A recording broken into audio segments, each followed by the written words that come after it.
जय सिया राम। मैं आचार्य राजेश श्री राम जन्मभूमि अयोध्या से।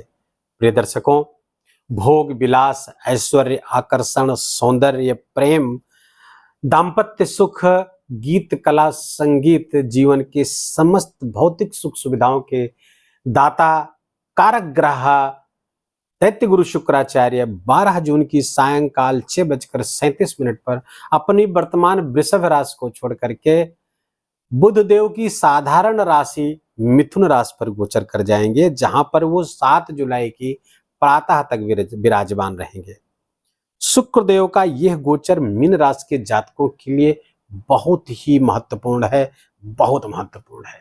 आइए जानते हैं क्यों महत्वपूर्ण है। पहली बात तो शुक्र जिस राशि पर गोचर कर रहे हैं उस राशि के स्वामी बुध शुक्र के साथ ही उसी राशि पर गोचर करेंगे, फलतः बन जाएगा लक्ष्मी नारायण राजयोग।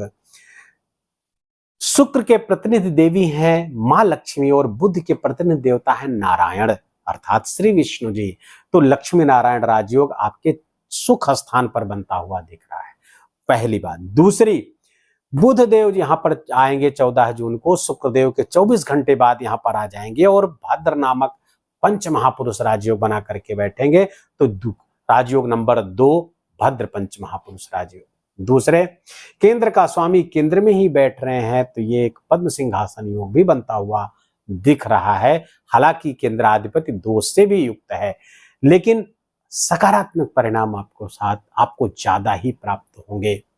मीन राशि के जातकों को पहले बता दें कि 7.5 चल ही रही है, आपकी मानसिक समस्याएं चलती ही रहेंगी। मानसिक तनाव, मानसिक दबाव, अत्यधिक कार्य का दबाव, अपनों से विछोह, अपनों से तू मैं, अपनों से अलगाव, मित्रों से, घर परिवार वालों से, ये सब चलता रहेगा। इसमें कहीं कोई कमी होती हुई नहीं दिख रही है। लेकिन जो आपकी मूल समस्या है धन की, वो धन की समस्या मीन राशि के जातकों के लिए वर्तमान में बहुत ही भयावह पिछले कई महीनों से चल रही है। सबके लिए नहीं लागू हो रहा, लेकिन अधिकांश मीन राशि के जातकों के लिए है कि धन की समस्या चल रही। ऋण लेकर के ऋण चुकाना पड़ रहा था, उसमें अंकुश लगने जा रहा है शुक्र और बुध के इस गोचर के दौरान। उसमें बहुत ही राहत आपको प्राप्त होगी, क्योंकि शुक्र आपकी कुंडली के तृतीय स्थान के स्वामी है, पराक्रम स्थान के स्वामी है। पराक्रम स्थान से द्वितीय सुख स्थान पर शुक्र चतुर्थ स्थान पर बहुत सुंदर फल देते हैं, बहुत बढ़िया फल देते हैं। और शुक्र और बुध दोनों की युतियों की जो दृष्टि है वो आपके 10वें स्थान पर पड़ रही है। फलतः कार्य क्षेत्र से, अपने कर्म के द्वारा, अपने कार्य क्षेत्र के द्वारा आप धनागमन अच्छी मात्रा में करते हुए दिख रहे हैं। ऋण का भी चुकता होना यहाँ पर दिख रहा है, बड़े थोड़ी मात्रा में ऋण चुकाएंगे जरूर आप। तो धन संग्रह, सुख बढ़ता हुआ दिख रहा है, घर का वाहन का सुख बनता हुआ दिख रहा है, मान सम्मान समाज में बढ़ता हुआ दिख रहा है। पिछले दिनों जो कुछ आपके मान समाज में कुछ कमी हुई थी उसकी भी पूर्ति शुक्र के इस गोचर के बाद 12 जून से होती हुई दिख रही है। थोड़ा सा शत्रु जो हावी थे उन पर भी आप हावी होने जा रहे हैं इस गोचर के दौरान। कुछ उपाय बताएंगे जो आप लगातार करते रहेंगे तो 7.5 में भी आप अच्छा परिणाम प्राप्त करेंगे और उस 7.5 का आपको बहुत नुकसान नहीं होने पाएगा। और जो शुभ ग्रह है आपको शुभ फल देने जा रहे हैं उसमें शनि कोई खलल नहीं डाल पाएंगे, उसका सर्वोत्तम परिणाम होगा। तो शुक्रदेव के इस गोचर में नए वाहन का योग बनता हुआ दिख रहा, नए भवन का योग बनता हुआ दिख रहा है। या नए भवन या नए वाहन को आप नए तरीके से डेकोरेट करेंगे। वस्त्राभूषण पे खर्च आपके बढ़ सकते हैं, नए वस्त्र, नए आभूषण पर आपके खर्च बढ़ सकते हैं। और दूसरे, देवगुरु बृहस्पति का रोहिणी नक्षत्र पर जब गोचर करेंगे तो, और रोहिणी नक्षत्र के स्वामी है चंद्रमा पंचम, अर्थात शिक्षा पर भी व्यय आपका होता हुआ दिख रहा है। एजुकेशन पे भी मीन राशि के जातकों को व्यय करना पड़ सकता है, चाहे अपने एजुकेशन पे, चाहे अपने संतान के एजुकेशन पे भी इस समय व्यय होगा। लेकिन ये व्यय बहुत ही सकारात्मक होगा, अच्छा होगा, भविष्य को लेकर के इसमें अच्छे परिणाम आते हुए दिख रहे हैं। शुक्र का यह गोचर आपके लिए सरकारी क्षेत्र से बड़े लाभ की ओर संकेत कर रहा है। अगर आप पहले से किसी सरकारी क्षेत्र से जुड़ करके कॉन्ट्रैक्ट के बेस पे, निविदा के बेस पे आप काम कर रहे हैं तो वो लाभ आपको प्राप्त होता हुआ दिख रहा है। कार्य क्षेत्र में आपके प्रति अनुकूलता बनती हुई दिख रही है, सब आपके अनुकूल होता हुआ दिख रहा है। पिछले समय में जो कुछ समस्याएं थी आपके कोलीग से, आपके मित्रों से, वो सब समस्याएं कम होती हुई यहाँ पर दिख रही हैं। सुख सुविधाएं अब आपको बढ़ती हुई दिख रही हैं। और एक चीज और जान लीजिए, माता के स्वास्थ्य को विशेष ध्यान रखना होगा आपको। माता के स्वास्थ्य में कुछ समस्याएं आ सकती हैं, और यदि न्यूरोलॉजिकल समस्या है उनको, तो वो समस्या थोड़ी और बढ़ सकती है। बाकी आपकी एनालिटिकल पावर बढ़ने वाली है। और एक चीज ध्यान रखिए, यदि आप गीत कला संगीत से जुड़े हुए हैं, कोई आर्टिस्टिक अप्रोच ऐसा जिससे संबंधित आपका व्यापार व्यवसाय है, या उसको आप एक अलग सोर्स के रूप में इकट्ठा किए हुए हैं, बनाए हुए हैं। दूसरे, social media, print media, electronic media से जबरदस्त लाभ। सोशल मीडिया है, यूट्यूबर हैं, इंस्टाग्राम पे काम करते हैं, फेसबुक काम करते हैं, फेसबुक पर गीत कला संगीत, इन सब के लिए जबरदस्त लाभ है मीन राशि के जातकों के लिए। इस गोचर का सर्वाधिक लाभ इस क्षेत्र से जुड़े हुए लोग लेंगे, जिनका कलात्मक अप्रोच है अपने बिजनेस में, या कोई ऐसा कार्य करते हैं। मैंने बताया कि जो सोशल मीडिया आदि पे काम करते हैं, एक्टिंग के काम में हैं, वीडियो बनाते हैं, उन सब के लिए, ब्लॉगर हैं, उन सब के लिए बहुत जबरदस्त लाभ इस गोचर के दौरान प्राप्त होगा। और समस्त अपने कर्जों को, अपने आर्थिक संकटों से खुद को उबार लेंगे, ऐसा ऐसा संकेत ग्रहों को द्वारा मिलता हुआ दिख रहा है मीन राशि के जातकों के लिए। अब शुक्र यहां पर 3 नक्षत्रों पर गोचर करेंगे। कौन कौन से नक्षत्र हैं? मृगशिरा, आर्द्रा और पुनर्वसु। मृगशिरा नक्षत्र के स्वामी मंगल है।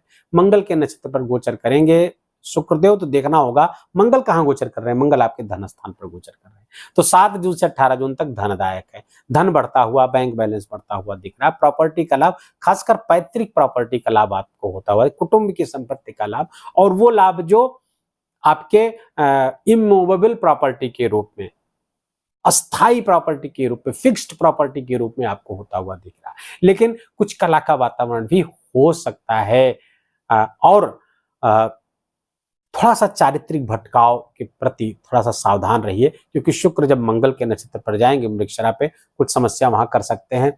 आर्द्रा नक्षत्र पर जाएंगे 18 से 28 जून। आर्द्रा नक्षत्र के स्वामी राहु आपके लग्न पर गोचर कर रहे हैं। थोड़ा सावधान रहें स्वास्थ्य को लेकर के, गले से लेकर के फेफड़े में, इस बीच 18 से 28 जून के बीच में संक्रमण हो सकता है।